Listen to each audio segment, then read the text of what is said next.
പരാതി നമ്മൾ കൊടുത്തിട്ട് ഇപ്പോൾ ഒരു 10-15 ദിവസമായിട്ടുണ്ട്. നമ്മൾ ഓഗസ്റ്റ് 22-നാണ് കൊടുത്തതെന്നാണ് എൻ്റെ ഓർമ്മ. അപ്പോൾ അതിൽ നമ്മൾ പ്രത്യേകിച്ചൊന്നും പറയണില്ല. നമ്മൾ പറയുന്നത് വെച്ചാൽ നമുക്കിപ്പോൾ കേസിന് പുറകെ കേസായിട്ട് ഇങ്ങനെ വന്നുകൊണ്ടിരിക്കുമ്പോൾ സ്വാഭാവികമായിട്ടും കുടുംബത്തിന് ഉണ്ടാവുന്ന ബുദ്ധിമുട്ടുകൾ ചേട്ടന് പറഞ്ഞാൽ അറിയാലോ. അപ്പോൾ നമുക്ക് അനിയത്തി അച്ഛനൊക്കെ ആയിട്ട് താമസിക്കുന്ന നമ്മൾ ചെറിയൊരു കുടുംബമാണ്. അപ്പോൾ നമ്മൾ ആദ്യമായിട്ടാണ് ഇങ്ങനത്തെ കാര്യങ്ങളിലൂടെയൊക്കെ കടന്നു പോകുന്നത്. അപ്പോൾ ആ ഒരു മാനസികാവസ്ഥ അറിയാലോ. അതാണ് അതിൻ്റെ പരാതികൾ എന്ന് വെച്ചാൽ നമ്മൾക്ക് അനുഭവിക്കുന്ന ബുദ്ധിമുട്ടുകളാണ് നമ്മൾ കൊടുത്തിട്ടുള്ളത്. വേറെ പ്രത്യേകിച്ചൊന്നും നമ്മൾ ഇല്ലില്ല. പരാതി കൊടുത്തതിന് ശേഷം പോലീസ് ഇതുവരെ ബന്ധപ്പെട്ടിട്ടില്ല. പിന്നെ ഇന്ന് വാർത്താമാധ്യമങ്ങളിലൂടെ പുറത്തേക്ക് വരുമ്പോഴാണ് നമ്മളിത് ഇങ്ങനെ ഒരു പരാതി സ്വീകരിച്ചു, അവർ ഫയലിൽ സ്വീകരിച്ചു എന്ന് അറിയണത്. നിങ്ങൾ തന്ന വാർത്തയുടെ അടിസ്ഥാനത്തിലാണ്. ട്രോമ സ്വാഭാവികമായിട്ട് ഉണ്ടാവില്ല കേട്ടോ. ഒരു കേസിന് പുറകെ മറ്റൊരു കേസ് വരിക മാത്രമല്ല, നമ്മൾ ബെയിലിനെ അപേക്ഷിച്ച ദിവസം തന്നെ അന്ന് രാവിലെ തന്നെ അവർ പുതിയ കേസ് കൊടുക്കുക. അപ്പോൾ ഒന്നിന് പുറകെ ഒന്നായിട്ട് നമ്മളിത് അവസാനിപ്പിക്കുക. ഇങ്ങനെ ഒരാൾ നിലനിൽക്കുന്നില്ല എന്നുള്ളത് വരുത്തി തീർക്കുക, മൊത്തത്തിൽ അവരുടെ കുടുംബത്തെ തന്നെ ഇല്ലാണ്ടാക്കുക എന്നുള്ള രീതിക്കാണല്ലോ വരുന്നത്. തുടർച്ചയായി വരുമ്പോൾ സ്വാഭാവികമായിട്ട് നമ്മളൊരു സാധാരണക്കാരനല്ലേ. നമ്മളെന്തുകൊണ്ടാണ് അവരിങ്ങനെ പുറകെ നടക്കുന്നത്, എന്തുകൊണ്ടാണ് നമ്മളിങ്ങനെ വേട്ടയാടാൻ അവർ ഉദ്ദേശിക്കുന്നത്, അല്ലെങ്കിൽ ആരാണോ ഉദ്ദേശിക്കുന്നത്. അപ്പം അങ്ങനെ സ്വാഭാവികമായിട്ടൊരു സംശയം സാധാരണക്കാരൻ എന്നുള്ള രീതിയിൽ നമുക്ക് വരുമല്ലോ. ഭയങ്കര മാനസികമായ അവസ്ഥയിലൂടെയാണ് അദ്ദേഹം കടന്നു പോകുന്നത്. കാരണം എന്ന് വെച്ച് കഴിഞ്ഞാൽ അദ്ദേഹം ചെയ്യുന്ന ജോലി, അദ്ദേഹം പറയുന്ന രാഷ്ട്രീയം നിങ്ങൾക്ക് എല്ലാവർക്കും അറിയാം. അപ്പോൾ അങ്ങനെയുള്ളൊരു കമ്മ്യൂണിറ്റിയിൽ നിന്ന് ഒരാൾ കയറി വന്ന് ഇതൊക്കെ പറയണമെന്നുണ്ടെങ്കിൽ തന്നെ അദ്ദേഹം വന്നിരുന്ന സമയം തൊട്ട് അനുഭവിക്കുന്ന ബുദ്ധിമുട്ടുകൾ ഞാൻ നേരിട്ട് കണ്ടിട്ടുണ്ട്.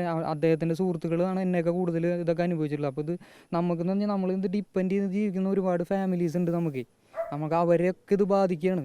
അവർക്കും അവരുടെ ജോലി ഇതിന്നൊക്കെ വരുമാനം കൊണ്ടാണ് അവരും ജീവിക്കുന്നത്. അല്ലാതെ നമുക്ക് വേറെ ഇതൊന്നുമില്ല. ഞാനാണെങ്കിലും ഒരു പ്രൈവറ്റ് ജോലി ജീവിക്കുന്ന ഒരു സാധാരണക്കാരൻ്റെ മനുഷ്യനാണ്. നമ്മൾ പൊതുസമൂഹത്തിലേക്ക് ഇറങ്ങുമ്പോൾ പലർക്കും എന്നെ അറിയാം. അപ്പോൾ അവർ ചോദിക്കും എന്താണ് അങ്ങനെ ഓരോന്നിന് പുറകെ ഓരോന്നായിട്ട് വരുമ്പോൾ എന്ന് ചോദിക്കുമ്പോൾ നമ്മൾ ഒരു ചെറുചിരിയോടെ അത് മാറ്റുമെങ്കിൽ നമ്മുടെ ഉള്ളിൽ ആ വിഷമം ഉണ്ടാവും.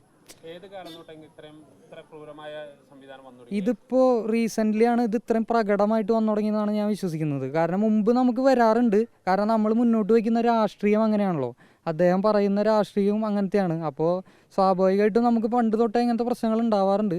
പക്ഷേ ഇത് ഈ നിലയ്ക്കായിട്ടാണ് ഭയങ്കരമായിട്ട് നമുക്ക് എക്സ്ട്രീമിലേക്ക് പോയിക്കൊണ്ടിരിക്കുന്നത്. രാഷ്ട്രീയത്തിൽ എന്ന് വെച്ചാൽ പുതിയ തലമുറ അറിയാൻ പാടില്ല എന്ന് വിചാരിക്കുന്ന കുറച്ച് ആളുകളുണ്ട്. ഉദാഹരണത്തിന് ഡോക്ടർ BR അംബേദ്കർ, അയ്യങ്കാളി പോലത്തെ കുറച്ച് ആളുകളുണ്ട്. അവരൊന്നും പുതിയ തലമുറ അറിയരുത്. അവരറിയാതെ തന്നെ ഇവർ ജീവിച്ച് പോകണം. അതായത് എന്നാലാണ് പല ആൾക്കാർക്കും ഈ പുതിയ ആശയങ്ങൾ ഈ കുട്ടികളിലേക്ക് കുത്തിക്കയറ്റാൻ പറ്റുള്ളൂ. അത് നമ്മൾ സമ്മതിക്കില്ല. ആരെങ്കിലും ഒക്കെ ഇത് പറയണ്ടേ. നമ്മളൊരു കലാകാരൻ നിലയ്ക്ക് കല എന്ന് പറഞ്ഞാൽ എപ്പോഴും പ്രത്യേകിച്ച് റാപ്പ് എന്ന് പറയുമ്പോൾ ഒരു പ്രതിഷേധത്തിൻ്റെ സ്വരമായിട്ടാണ് നമ്മൾക്ക് കണ്ടുവന്നിട്ടുള്ളത്. അപ്പോൾ അത് ആരെങ്കിലും പറയണ്ടേ. അങ്ങനെ ഒരു ടോപ്പിക്ക് ചൂസ് ചെയ്യുമ്പോൾ തന്നെ നമുക്ക് രാഷ്ട്രീയപരമായ എതിർപ്പുകൾ ഉണ്ടാവുമെന്ന് വിചാരിച്ചിട്ട് തന്നെയാണ് നമ്മൾ ഈ പരിപാടിയിലേക്ക് ഇറങ്ങിയിട്ടുള്ളത്. തുടങ്ങിയ കാലത്ത് ഇത് അദ്ദേഹം അത്ര പീക്കിലായിട്ടില്ലല്ലോ. ഇപ്പോഴല്ലേ അദ്ദേഹം ആ പീക്കിലേക്ക് എത്തിയിട്ടുള്ളത്. അപ്പോൾ സ്വാഭാവികമായി അതൊരു കൂട്ടം ആൾക്കാരെ അസ്വസ്ഥരാക്കുന്നുണ്ട്. അതിൽ സംശയമൊന്നുമില്ല. ഈ പരാതി മുഖ്യമന്ത്രിക്ക് നൽകി, ഇനി അടുത്ത ഒരു കാര്യമായ ഒരു ആക്ഷൻ ഇല്ലെങ്കിൽ എന്താ നിങ്ങൾ പ്ലാൻ ചെയ്യുന്നത്?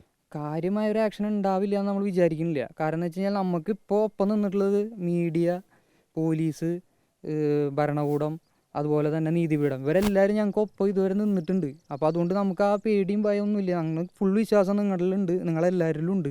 അതുകൊണ്ട് നമുക്ക് ആ പേടിയില്ല. ഇതിലെന്തായാലും അതിനുള്ള മറ്റേ വേണ്ട ആക്ഷൻ എടുക്കുമെന്ന് തന്നെയാണ് നമ്മൾ വിശ്വസിക്കുന്നത്. ഈ സ്ത്രീകളെ ആരെങ്കിലും ചട്ടുവാക്കുന്നുണ്ടോ? ഇല്ല, അതെനിക്ക് അറിയില്ല. നമുക്കത് അറിയാത്ത കാര്യം നമ്മൾ പറഞ്ഞിട്ട് കാര്യമില്ലല്ലോ. നമുക്കറിയില്ല. നമുക്ക് പേടിപ്പെടുത്തുന്ന കുറച്ച് കാര്യങ്ങൾ ഇപ്പോൾ എല്ലാവർക്കും നമുക്ക് പരാതിയൊക്കെ കിട്ടിയിട്ടുണ്ടാവില്ല. അപ്പോൾ അതിൽ നമ്മൾ എഴുതിയിട്ടുള്ള കാര്യങ്ങളുള്ളൂ. അല്ലാതെ ഒരാളെ സ്പെസിഫൈ ചെയ്തിട്ടൊന്നും നമ്മൾ പറഞ്ഞിട്ടില്ല. ഇതിന് പിന്നിൽ ഈ മേഖലയിലുള്ള സംഗീത രംഗത്തുള്ളവർ തന്നെയാണോ അതോ രാഷ്ട്രീയ രംഗത്തുള്ളവരാണ് ഇതിന് ആ സാധ്യത നിങ്ങൾ കാണുന്നത്? കാരണം ഇത്രയും പെട്ടെന്ന് ഉയർന്നു വന്ന ഒരാളെ താഴ്ത്തുക, നശിപ്പിക്കുക എന്നുള്ള ലക്ഷ്യം സ്വാഭാവികമായിട്ട് ഈ മേഖലയിൽ മറ്റ് അങ്ങനെ നമുക്ക് ഇതുവരെ തോന്നിയിട്ടില്ല.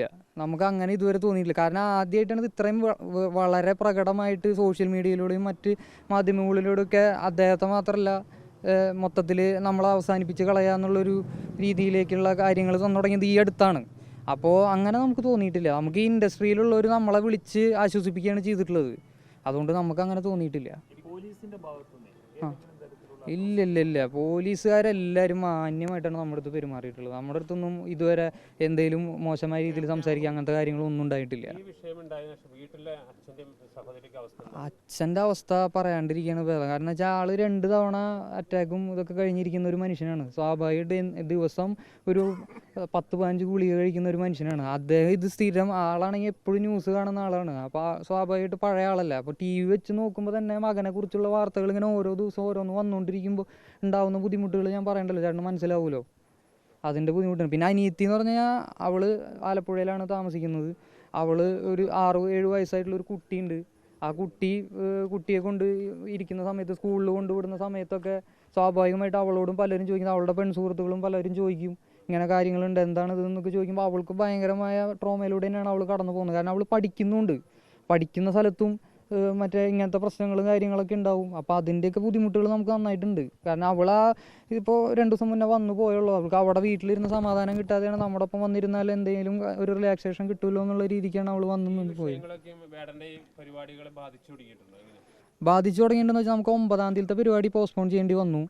പിന്നെന്താ വെച്ച് കഴിഞ്ഞാൽ നമ്മൾ പരിപാടി ചെയ്യുന്നത്, നമ്മുടെ പരിപാടി എടുക്കുന്നവരൊന്നും അങ്ങനെ സാമ്പത്തികമായിട്ട് വലിയൊരു ലോബിയോ അങ്ങനത്തെ ആൾക്കാരൊന്നുമല്ല. നമ്മുടെ പരിപാടി കൊണ്ട് അവർക്ക് എന്തെങ്കിലും മെച്ചം ഉണ്ടാവും എന്നുള്ള രീതിയിലാണ് നമ്മൾ പരിപാടി കൊടുക്കുന്നത്. നമ്മൾ വളർന്നു വരുന്ന ഇവൻറ്റുകൾക്കാണ് നമ്മൾ പരിപാടി കൊടുക്കാറ്. അപ്പോൾ സ്വാഭാവികമായിട്ട് അവർക്കും ബുദ്ധിമുട്ടുണ്ടായിട്ടുണ്ട്, ഇല്ല എന്നൊന്നും നമുക്ക് പറയാൻ പറ്റില്ല. ആയിരിക്കും, അല്ലാതെ ഇത് ഇങ്ങനെ ഒരു സമയത്ത് ഇത് വരേണ്ട ആവശ്യമില്ലല്ലോ. ഇത്ര അംഗീകാരങ്ങളും കാര്യങ്ങളും ഒന്നും നമ്മൾ ആഗ്രഹിച്ചിട്ട് വന്നിട്ടുള്ളതല്ല, നമ്മളെ തേടി വന്നിട്ടുള്ളതാണ്. അപ്പോൾ ഇത് വരുന്നതിൻ്റെ കൂട്ടത്തിൽ ഇത് കയറി വരുന്നത് സ്വാഭാവികമായിട്ട് നമ്മൾ ചിന്തിച്ചു കഴിഞ്ഞാൽ നമുക്കറിയാലോ. അദ്ദേഹമായിട്ട് ഞാൻ അധികം കമ്മ്യൂണിക്കേറ്റ് ചെയ്യാറില്ല. കാരണം എന്ന് വെച്ച് കഴിഞ്ഞാൽ ഞങ്ങൾ വളരെ പേഴ്സണലായിട്ടുള്ള കാര്യങ്ങളാണ് സംസാരിക്കാറുള്ളത്. എന്തെങ്കിലും വീട്ടിലെ കാര്യങ്ങളൊക്കെ ഉണ്ടെങ്കിൽ മാത്രമാണ് സംസാരിക്കാറുള്ളത്. പക്ഷേ ഒരു അനിയൻ എന്ന നിലയിൽ നമുക്ക് സ്ഥിരമായി കാണുന്ന ഒരാളുടെ മുഖം ഇത്രയും പ്രശ്നങ്ങൾക്കിടയിൽ നമ്മൾ കാണുമ്പോൾ ഉള്ള ബുദ്ധിമുട്ട് അറിയാലോ. അദ്ദേഹം എപ്പോഴാണോ സന്തോഷമായിരിക്കുന്നത് അത് അദ്ദേഹം വേദികളിൽ കയറുമ്പോഴാണ്.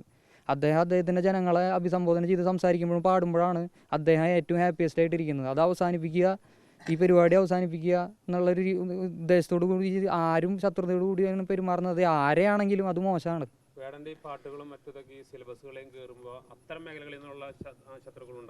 ഇതുവരെ നേരിട്ട് നമുക്ക് അങ്ങനെയൊന്നും വന്നിട്ടില്ല. നേരിട്ട് നമുക്കൊന്നും അങ്ങനെ വന്നിട്ടില്ല. ഉണ്ടാവുമായിരിക്കാം, എനിക്കറിയില്ല.